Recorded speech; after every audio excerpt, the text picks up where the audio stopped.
And Alison mentioned about her MP being very, very supportive.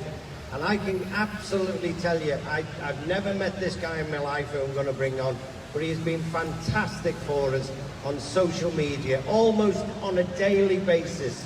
This man has spoken out about this terrible, terrible injustice. So I want you to give a great big welcome to Labour MP for Sefton Central, Mr. Bill Esterson. Come on. Thank you so much everyone for supporting the excluded and those of you who are excluded. Keep the fight going.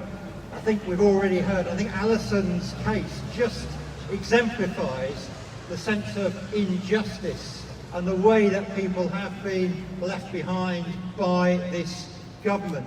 And when I've raised this, Alison's case, and I've raised the cases of a number of my constituents in Parliament, Rishi Sunak said that we've had the most generous scheme anywhere in the world.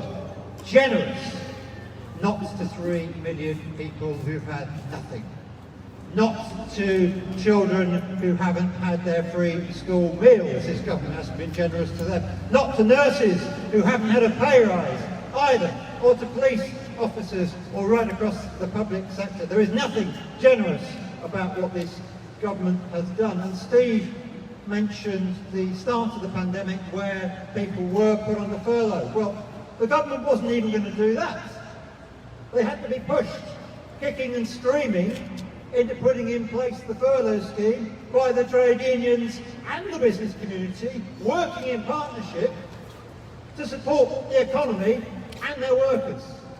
So this government at every stage, when they got it right, it's only been more by luck than by judgment. And for the excluded group, they haven't even done that.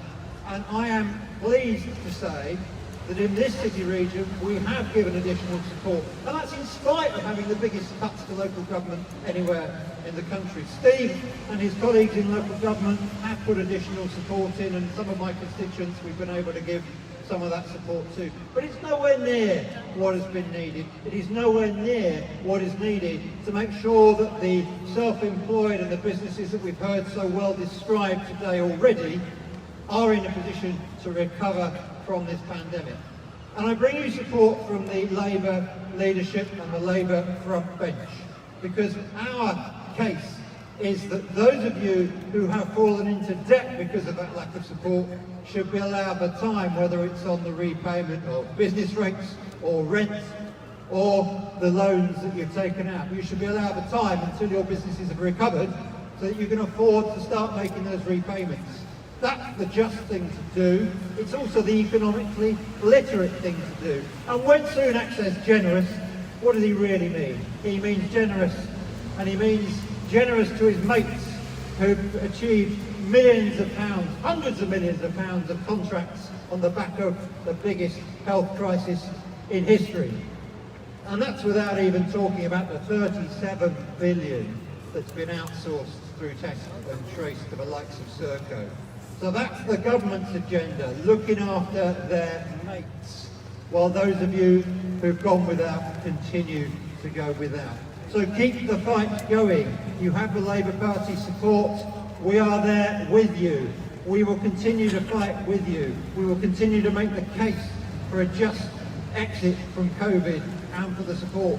We need it for you at an individual level and for your families, and we need it for the economy too. And I know that Steve, with his recovery grants, will be there with you. 150 million in this city region is available to help the economy recover and get back what we've lost.